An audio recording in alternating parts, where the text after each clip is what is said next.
Without further delay, let's get started with the first session of the day.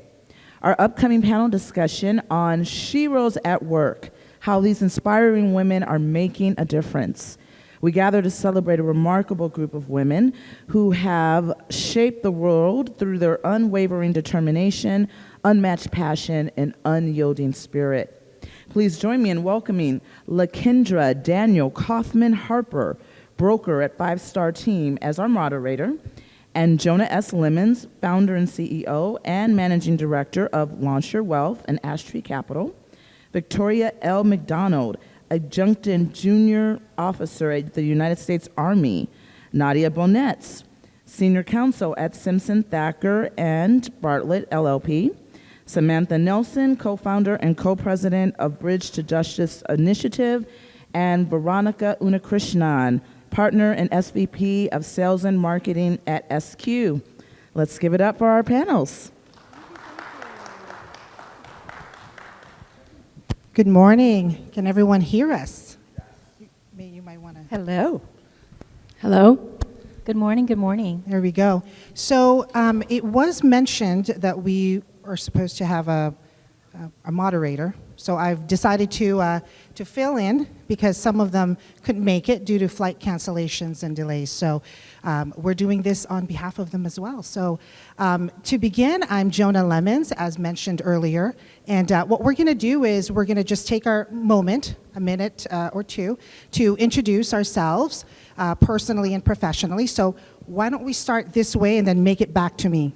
So go ahead. Good morning. Good morning, greetings and salutations, everyone. My name is Victoria L. McDonald. I am an active duty human resources officer, also known as an Adjutant General Officer. I am in the Law 2.0 conference due to my work in legislation, both in the civilian world and in the military. I have helped reshape the hair and grooming standards within the military. And in academics, I submitted a thesis that has implemented additional veterans benefits for veterans.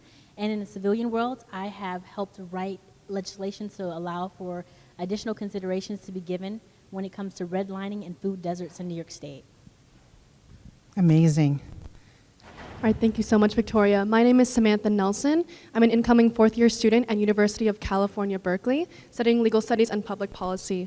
I entered law kind of on the environmental side, but quickly changed to criminal law and family law. So this past year, I spent my academic year offering legal aid for Berkeley Law and with AmeriCorps through Federal Service with Justice Corps.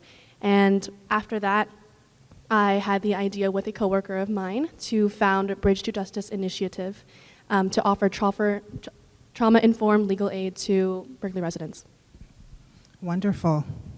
Hi, I'm Veronica Unnikrishnan, and I'm a partner and SVP of Marketing and Sales at 5Q. We are an organization that is focused on technology and cybersecurity for commercial real estate. My career started in Mexico, and yes, my name is a little bit unique. I'm originally from Mexico. My husband is from India. My son was born here in the United States. I have a little United Nations at home. DEI is in my blood. I live it every day in my personal life and in my professional life too. I am a very keen supporter of giving opportunities to those underrepresented organizations and groups and give a chance because one day somebody did that with me. So I am now in the opportunity to give back to the community. That's wonderful. As you all can see and have heard, this is the Sheroes panel. So I've just been given this opportunity, and I feel honored and privileged because I got to meet them prior to this and have shared many, many conversations. And I feel inspired even just sitting here. So thank you for allowing me to facilitate and also moderate, as mentioned earlier. So let's start the discussion, perhaps. You know, we were mentioning about barriers. And I know that sometimes we have this sort of idea that in order to feel like a hero or shero, there must be a barrier. There must be a challenge that we're ready or have faced because either we had no choice, no option, or perhaps we did have an option and a choice. And so what can you all share as an insight or perhaps your personal experience from your industry and your careers? Because it's quite interesting, coming from, being a partner and then being a law student, and then of course, Victoria, you getting into more of the political side of what you do in your career.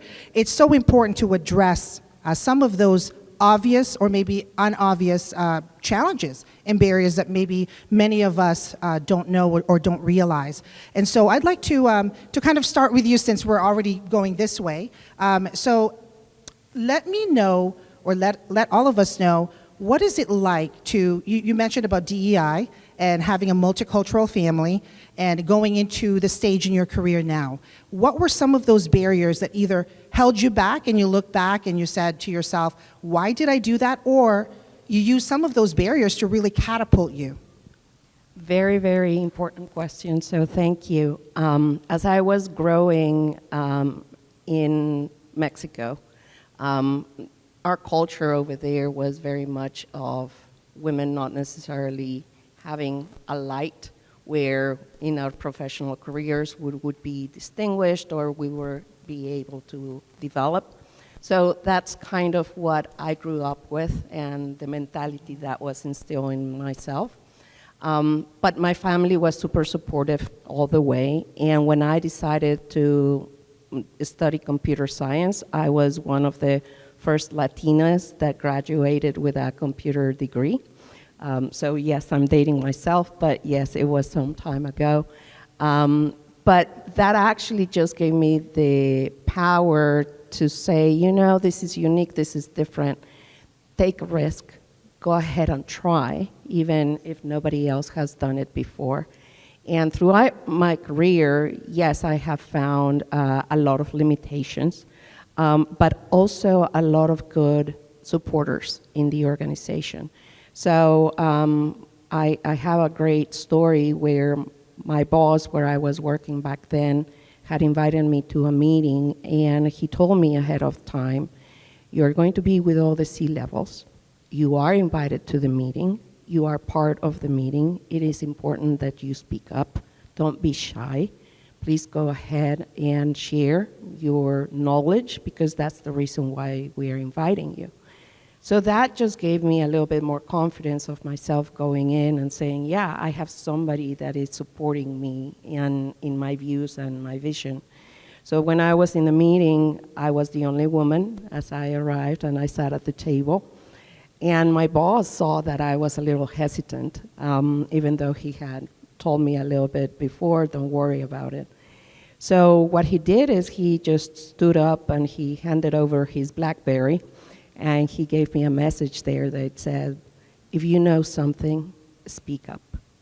And that immediately just gave me and turned the switch to just keep on going. And since then, for everybody that knows me, I have not stopped speaking. And I gave myself now that permission to be myself and say, yeah, your thoughts are valuable, so go ahead and share them. So that was my experience. We definitely need a lot more representation, especially in your space in industry, and particularly the profession, because that's really a male-dominated. And there's nothing, this is not about male or female, it's more of the representation, because, as a young girl, you don't really think about going into STEM programs or be an engineer, sort of speak, quote unquote, because we don't see it as often, right? So I'm really glad that you shared that part, because it is a personal experience. Nobody really, kind of forced you to go into that. It was more of your discovery. So that's a really incredible, inspiring to hear. So glad to have you here, Veronica. So Samantha, and then, I think we are joined by, go ahead and introduce yourself. Okay. Hello, everyone. I am Lakendra Coffman Harper. I am a real estate broker in Houston, Texas, and I lead the 5-star team, real estate and credit repair. Wonderful. Good to have you here. Thank you so I'm much. Jona. So just in case those that are just coming in and tuning in, I'm here to basically facilitate and represent our Sheroes for today and actually for the rest of our lives. right? This is something we carry in the spirit and, like you said, the mindset. So I'm really glad to have these discussions right now. So we're actually going to have Samantha share about her experience and insight as well. All right, so when I came to UC Berkeley, it was 2020, and like a lot of Berkeley students, I was surrounded by really, really bright young minds around me. And what was unique about 2020 was that there was nothing to do at all. There were very few people on campus. Every room was close to empty. So when you were in a room of students, it was bright young minds who were kind of alone and who were alone to stand in their passion, and that can be really powerful, but also some ill-informed opinions can receive the most passion as well. So I came to Berkeley when I was 17 years old, and one of the first conversations that was memorable in my time was being in a room with 3 to 4 men and having the conversation about whether or not women are biologically inferior to men. And it was kind of a joke, at least that's what I thought. I thought we were all under the impression that that was a silly argument, that it was futile, but what was responded was, yes, I mean, we can all agree that men are stronger, so implying that it is assumed that we are automatically biologically inferior because we are women. And I was young. I did not grow up with public speaking backgrounds, and I did not know what to say. I had no counter arguments, and from then on, I became really enthralled with the idea of learning how to counter any opinion that would be thrown at me. So that was studying counter arguments, I was studying Supreme Court cases, studying common arguments and counter arguments and different ways to handle the conversation, and that is why I'm in law now. So that was one barrier, but another that came with it, and I'm sure myself along with my panelists can agree, that you kind of have to carry yourself differently as a woman. At least a lot of my male peers can get away with speaking in front of an audience or talking to a peer and automatically being listened to.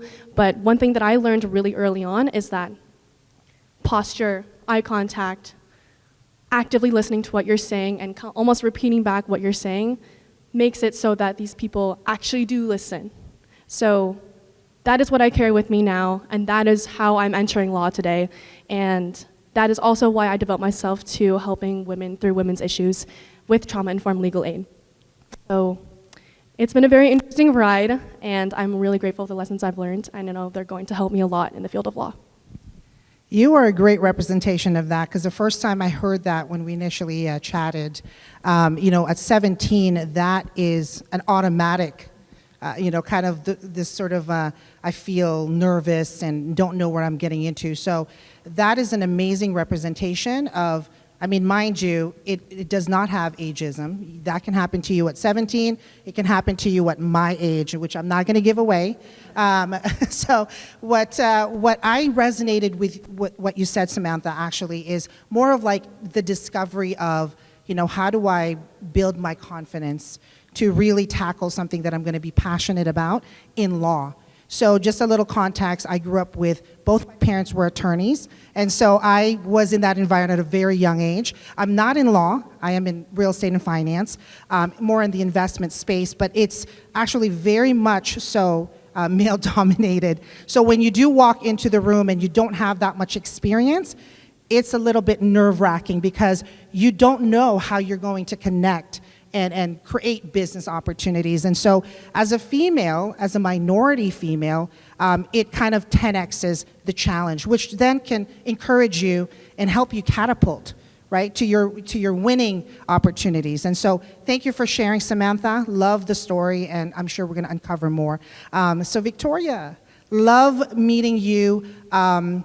Share with us, and I wanted to put that, a little bit of that highlight.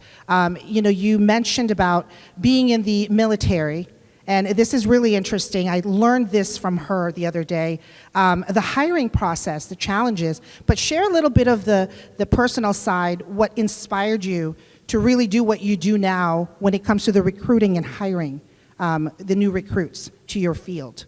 Would love to hear that. Well, may I just Sure. Answer one of your questions? Yes, about the definitely. barriers? So to memories come to my mind about like challenging barriers. So I came on active duty in the Army, and my first duty station was in Germany. When I originally enlisted in the Army before becoming an officer, I had my hair in its natural state. It was against Yes, regulation. that's right. I didn't know that. I made it all the way through my training. 2 weeks before I was supposed to graduate, I was told to fix my hair. I don't know what that means, so I had to cut my hair all off. So I had a buzz cut or brush cut for about 4 years while I was enlisted through college. When I came on active duty, I remember people, men and women, stating that I wasn't feminine enough because I had a short haircut. I was not trying to go against the grain, but that's what suited me at that time. And I didn't realize that I was apparently being a pioneer because I just refused to grow my hair out because that's not what I wanted. So that was one barrier that I didn't realize was a barrier until I looked back at it. Another one was I am a human resources officer, which means I went to college and I got a degree to become a leader. So my first meeting, we have a staff meeting about every 2 weeks. And in my first meeting, I walked in and I noticed immediately that I was the only woman, I was the only black person, I was the only black woman officer. Wow. That did not make me uncomfortable at all. Right. One of the other leaders told my subordinate to sit at the table and for me to sit back. Maybe the New Yorker came out of me, but I was like, that's not going to happen, and I outrank you, so you're not going to tell me what I'm going to do. And I had my subordinate sit back, and I sat at the table. And when I sat at the table, I remember thinking to myself, like, how dare he say I should not be here when I probably worked 3 or 4 times harder than every single man in this room just to make it into the door. Yeah. Not only am I going to walk in the door, but I'm going to sit at the table and I'm going to speak when I think is appropriate. I did not think much of it until individuals spoke to me later and they said I was such an inspiration. I was like, no, I'm just kind of a rebel, I guess. But to address your question, so human resources in the Army is totally different from human resources in the civilian world. One of the jobs that I do is called strength management, which means I receive all the inbound people coming in, and I pinpoint where they're going to go down to the lowest level. And in doing that, I have to look at the racial and gender demographics. I have to. Because when I came on active duty, I was the only, and although that may be uncomfortable for a split second, I can't expect every other person to feel that way. So I made it a mission that if I received inbounds that were women, I would not send a single woman to a male-dominated unit. I wouldn't even send 2. I would try to send 3 or 4 women down there so we had a cohesive group. Because there's power in numbers, and if you send a single woman into a male-dominated industry, you have the potential of creating an environment where she can be preyed on. So I would do that purposely, and one of my supervisors saw that, and they questioned me. And I remember thinking to myself, I learned from you, Dad. I see that you do that with the guys. Guys that go to the same school, you send them all to the same unit, or guys that have the same passion as you send them all to the unit. Why would you think I would not do that? Because it's different for a woman in a male-dominated space. We will get preyed on. Whereas a male in a male-dominated space, it's a competition of testosterone. They may not get preyed on, they may get hazed, but their situation and their experience may be different. So those were some of my barriers that I initially experienced when I first came on active duty, and that was, to answer your second question, the hiring process that I do. I specifically try to group women together to ensure that we have a healthy and a cohesive experience despite what anyone may say, because at the end of the spectrum, everyone else is doing it as well. And it benefits them, so why shouldn't I allow opportunity to benefit other women? That is such a great representation, and the reason why I wanted you to share some of that, aspect is we don't get too many. I don't get, at least for me, too many conversations coming from the military side of the industry. So I've benefited from that. So thank you for sharing, because I think it's so powerful to hear that, at least a woman like yourself is representing in that space where, it's automatic challenge. I don't even think it was made easy. It's not even close to my space. So thank you for that. Thank you for your service as well. So Lakendra, did you want to share away, because you come from the real estate side, and I think you're familiar. You and I, we're familiar with that space. So would love to hear insight or perhaps your personal experience with barriers going into the career, to the industry, or anything that maybe we haven't seen, because I don't know if I've seen it all yet. Well, I'll start by saying that my background in college degree is in social work. So I was a full-time social worker for 11 plus years, and that is a primarily female-based field. You saw males more in the leadership roles, maybe program directors, things of that nature. So turning to the real estate side, that was a big difference initially starting out because, and this has changed over the years, I will say that. I've been in the industry now 17 plus years, and there are many more females in the real estate industry. But when I initially started out, it was very male-dominated. Brokers, my mentors, trainers, initially coming into this career field were all male. And there were some barriers. There was a lot of, you should dress this way, you should speak this way, this is what you need to do. So it really took me years to come into my own, right? Even the way in which I structured my team and my business. When I was first starting out, my mentor at the time, he had his own brokerage, and I was telling him my vision for my team, and he didn't agree with anything that I said. My marketing, what I envisioned for my website, everything was, oh no, you should do this. You know, that's not what I did, that's not gonna work. And initially I began to follow his plan, and then I just came into my own. You know, my business partner kind of gave me some confidence that, you know, go with your mind, go with what you feel confident doing. So I left that situation, I left that team and went and started my own thing. And it's been 10 plus years since, but what I've noticed is there have been many more females who've come into the field of real estate, many more in leadership roles, and many more brokers. And I feel that we are all now more confident in our own voice, in our own marketing, just in creating our team and our vision and our own atmosphere. I know that I had a different vision starting out, and now where social media is so prevalent, especially in our field, I envisioned this years ago when at the time it was more grassroots, you know, get out there and knock on doors, you know, and attend these networking events and go pass out 100 cards a week. So I kind of, you know, my vision was a little different from the beginning. I was on the earlier side of things. But yes, that was definitely a barrier coming into the field. And I'll be honest, being a minority female, many of my leadership in the real estate field for my first 5 to 10 years were Anglo-male majority. And the communication is different. The understanding is different. Their typical client versus my typical client, completely different. So many of the tactics, the advices, the things that they were giving me were not necessarily what I needed to cater to my target client. So yeah, there were definitely some barriers initially starting out, but I've seen such a turn over the years, and it's been for the better. And it definitely has changed the past 20 years Right. plus. In the real estate space, you know, we have a lot more female really growing into particularly what we do in sales and marketing. But in the commercial industry, it's still Yes. pretty strong with the male dominance.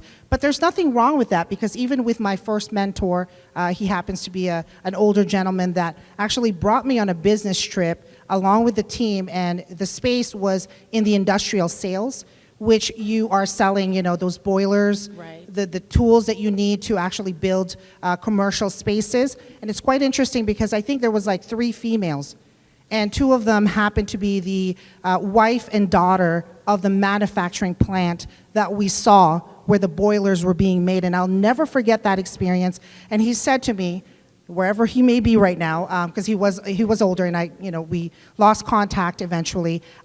He said to me, "You need to be in this space so you can see how it's like to compete." And I said, "Well, what do you mean?" I was in my early 20s. I was 22 years old, and I said, "Well, what do you mean compete? What is there such competition?" And he said, "Well, you have an edge. You happen to be female with 99% of men, so they will listen to you if you start talking about boilers and engineering related things." And I said, "Well, I'm not an engineer," but I took his advice We're not having a good sound system right now on my end. I apologize. I think that the bottom line where I can resonate with all of you is, when we present ourselves in such barriers, I think it's about the command, the demand that we have out of ourselves to really represent in such a challenging space that we may be in. So here's the second question, if you all don't mind. What are you currently working on really highlighting a lot of the things, a lot of the skills, the knowledge, the mindset growth, the career growth that you're putting together that's really making a difference today and in the future, that you see that vision for yourself, your business, and for other people? So did you want to start that way, and we'll make our way back, Lakendra? Sure, that's fine. Sounds good. Okay. Well, as many of you know, my real estate brokerage, we also do credit repair. So I have created sort of a linear process. So many of my clients, and my specialty is residential and first-time buyers. Many come to me and they're not necessarily prepared at the moment. They may need some additional support in terms of credit. So I developed my credit repair program to create a continuation of services for my clients.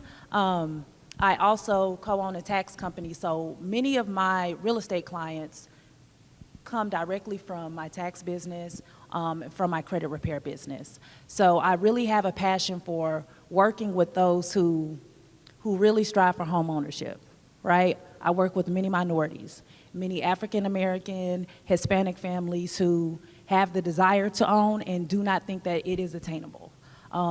That is a true passion of mine. I have a program, we call it our Buyers Boot Camp. I partner with lenders who offer tips.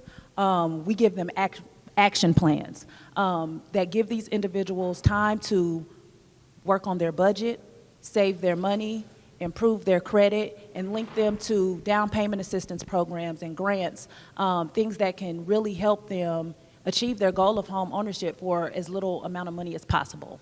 I now also work with newly and aspiring real estate agents. That is a true passion of mine. Mentoring, coming into this field, as I told you before, my experience with it being male-dominated, I just really want to be a voice, a motivator, and an educator for those who are really looking to build their foundation in this career field. Real estate has a high turnover rate. We know many realtors don't make it past the first 2 years, and my goal is to have my agents to meet and exceed that point. So I have a mentor program, both in person for agents who are on my team in Houston, and I also offer a virtual mentor program, an 8-week program where I provide coursework. We have weekly mentor sessions. I bring in other mortgage professionals to come and educate and work with these individuals to really just help inspire them and motivate them to push past the fear, the overwhelming feelings that this career field can bring on, and to help them find themselves, their confidence, their voice. There's so many lanes within the field of real estate. Like you said, you work more on the investment side, so really helping them to find what their niche is and where they want to specialize and focus. Very well said. Thank you. Victoria. Well, to expound on your idea of mentorship, in the military, mentorship is an advocate, a coach, and a mentor all in one. So there are different facets in the Army of different types of career paths. Some are operational, which are what you see on TV, the G.I. Joes, the combat arms. You have the supporters, myself, human resources, finance, and then you have the operational support like our signaleers, people who work on computers and satellites. So these type of career fields create types of units. So if I am a human resources officer and I go to an operational unit, I may not have an advocate at all there. And every year you're going to get evaluated on an evaluation. And if you do not necessarily fit the mold, sometimes the evaluation may not be positive, or it may be neutral, or very boilerplate. Wow. So I am very fortunate to be in a unit where I am very close to the big Army's Human Resources Command. I have a straight shot directly to that. And I'm currently drafting a proposal to revise the mentorship system within the military to allow for a human resources person like me, if I'm in an operational unit and my supervisor, my supervisor, my supervisor's supervisor are all combat arms, they may not necessarily understand what I'm saying or how to transpose my actions into my yearly report. I may need to have a mentor that's probably 2 or 3 levels up, that's in the same career field, that could communicate to my supervisors on my behalf. Mm-hmm. That's not something that's implemented in the military right now. It's talked about, but it's not tangentially, it's not written down. And I think that will help everyone involved, not just minorities, but just, well, you can be a minority and a majority at the same time. You can be a white male that's human resources in an organization that's operational, and you can be discriminated against because you're not operational. So that is something that happens, and it can kill careers, people, and I think that should be changing. So writing, I like to write. So writing a piece of legislation within the military to change the mentorship system is something that I'm currently working on. I love that. Love that. Don't you all love that? We've heard from Lakendra, from Victoria, and then we have Samantha. Very, very cool. Share with us, what are you doing now, and be able to share the mission and the vision that you have for your career and going into the space that you're helping more for the nonprofit right now. Before I get into my background, I want to focus on my roots. So I was raised with really, really amazing female role models. I have my mom out here in the audience. I was surrounded by powerful women, successful women, and passionate women who were supported by men in their lives. And I even grew up in sports. I grew up in all-female sports, so my role models were older girls in high school, and any adults around who were just really inspiring females. And when I got to Berkeley, and when I was in that space, the reason why it was so jarring is because gender was never a sensitive subject in my life before that. So from then on, learning that being a woman is a shared experience really stuck out to me. I'm sure a lot of us can agree that red flags, big or small, we can all kind of detect the same ones. We can detect the same ones in language, in body language, in different scenarios. So knowing what to say and knowing how to really empathize with one another is a superpower that we have, and it's time that we use it. One thing that I'm doing and that I found has been extremely helpful is that with my female clients, at least when I used to work for Berkeley Law, I could not relate to them. A lot of them were homeless or had been victims of domestic violence or had gone through really terrible divorces, and I was 19 at the time. I could not share any of those experiences, and my past just did not align with theirs. But it seemed easier using the phrases that I know how to use to connect with people that have vastly different experiences from mine.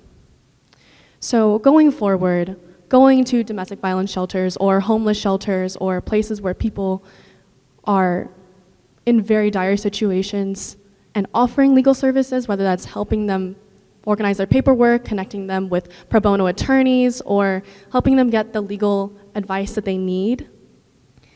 Knowing how to do that as a woman has been a goal of mine. And I am also going into my last year at Cal as president of another organization, a pre-law fraternity on campus that is primarily female-led as well. So it has been such a pleasure being in leadership as a woman, because I think it's honestly time that we stop using feminine traits as barriers. Feminine traits are acts of strength. I'm tired of hearing that empathy and understanding and the ability to see someone else in their shoes is a sign of weakness. Logic, understanding, empathy are not opposites. They actually help us in our work field. So going forward, at least with my work and with me as an individual as well, I would like to see primarily female-branded traits seen in a more positive light. And I would like to do that by embodying them myself. Love that, love that. Oh, I was like getting inspired, like I need to be on your team, Samantha, all of your team. Well, let's take this moment and really just congratulate all of you, because I believe everyone here received recognition, and it's so well deserved to be a Shero. And thank you to the MoRE 2.0 conference, because they put us all here together, and it was just an amazing synergy here. So Samantha, thank you for sharing that. I agree with you as far as, the feminine traits. I think there should be an opportunity where that should not even be an issue. It's okay to be that. So thank you for representing. We need more of that. We need more of that. So we have Veronica. Would love to hear if you want to share something similar, or is there something that you maybe want to just talk about more on how you're catapulting further on in the space that you're in. Would love to hear from that. Thank you. I'm actually very encouraged by all your words, because you are being true to yourselves. And Yes. you are now in a position where you're taking that own belief of what it should be and move it forward for everybody else. And in my case, now I am at that position where, as I was part of other organizations, I always thought, oh my goodness, if I could, I would change this. If I could, I would. Well, now I'm at the position where in my organization and company, I can influence the culture. I can actually shape what that looks like. And so making an inclusive organization where everybody, like all of you, can come in, share your thoughts, be who you are, your authentic selves every day, so you can shine and be better. That is my goal. So that is what we're doing in 5Q in the organization. And for me personally, that's why I'm here. I'm here because if I can share the experience and promote and help somebody that has questions as of how can I do this myself, please come talk to me. I am happy to help you just launch one step forward. This is why I'm here.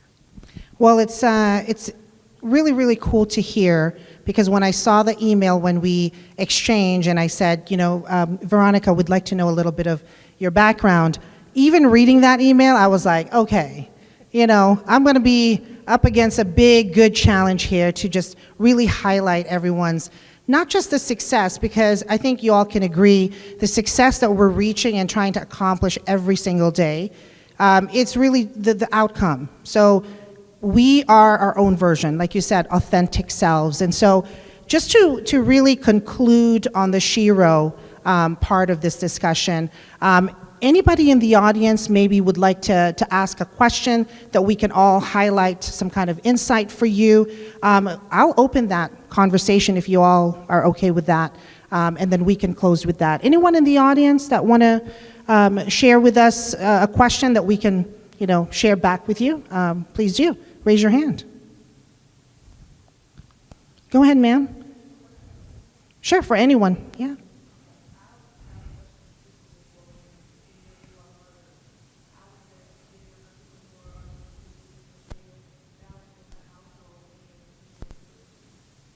Yes, that's, yeah. If you don't mind, I'll take that question. I raised my son. Great question. Yes, that's a fantastic Thank question. He's now 22 years old, and I had a lot of great support from my husband, and he always told me that he was going to help me develop my professional career, because he saw that that was something that it was very important to me. And so at stages in our lives, he took more of the reins of taking care of my son, so I could have the spotlight of developing my career. And then we took turns. Then it was my turn, and he would develop. So we actually shared that responsibility in the household. And I can say that just as we have supporters in organizationals professionally, every single supporter in our family that Yes. helps us achieve and get to the goals that we want. Our cheerleaders at home, they are so important to us. So thank you for everybody that is a partner, a companion, a spouse, a friend, because you are very important to all of us. Yes, definitely. I can answer that as well. And that's actually my business partner who asked the question. But I'm a mother of 3. I have a 16-year-old, well, soon to be 16-year-old daughter, 9-year-old daughter, and 8-year-old son. And I'm married also, but I feel like so many of my colleagues who I work with are in the entrepreneurial space as well, are single mothers. And having a support system, I think, is paramount. It does not have to be a significant other, a family member, a great friend, you know, a mentor figure in your child's life. And I recently had a colleague of mine, a lender that I work with. She asked me, you know, how do you get everything done? How do you do all this and be a mother? And the easiest way I can put it is everything doesn't get done. That's it. And you have to be able to live and work with that. I know that if I have a to-do list of 10, I may not get to all 10 that day. That's okay. I'll pick up tomorrow with the 5 that didn't get done the day before. I just think that it's a matter of balancing. Just like our work schedule, we may not get everything done that's on our to-do list with work. Us as mothers, we have to give ourselves grace. You know, I think that there's never a perfect, as long as you are working to your best ability and, again, utilizing your support system. It will all work out. Yes, very, very well shared. Just to highlight a conclusion on that question, thank you, by the way, for that question. I can also relate. I'm a mom of 6. And so when I heard you say, you know, spouse supporting, amazing. I tell you, I think we need more of that. It's the tag teaming.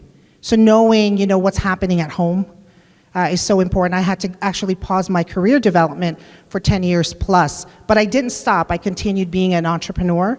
And I think the bottom line, and it's just to kind of complement what you said, Lakendra, if you're not getting that at home, you know, it's not 100%, there's no such thing as balance, it's more of harmonizing that, seek it from outside, because it's all mindset.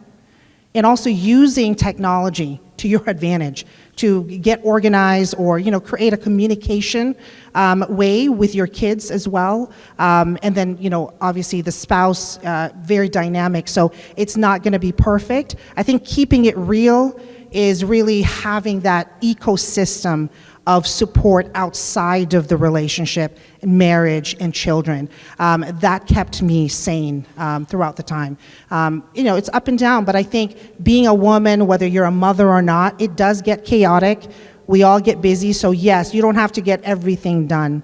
So I think that's what makes these wonderful ladies Sheroes. And thank you so much for joining us in this session, because without you, then obviously we're not able to be seen, heard, and be able to speak with purpose. So thank you all for joining us. Thank you, ladies. Amazing, amazing. Thank you, thank you. Let's hear it for our panel. Thank you, ladies, for that engaging, lively conversation.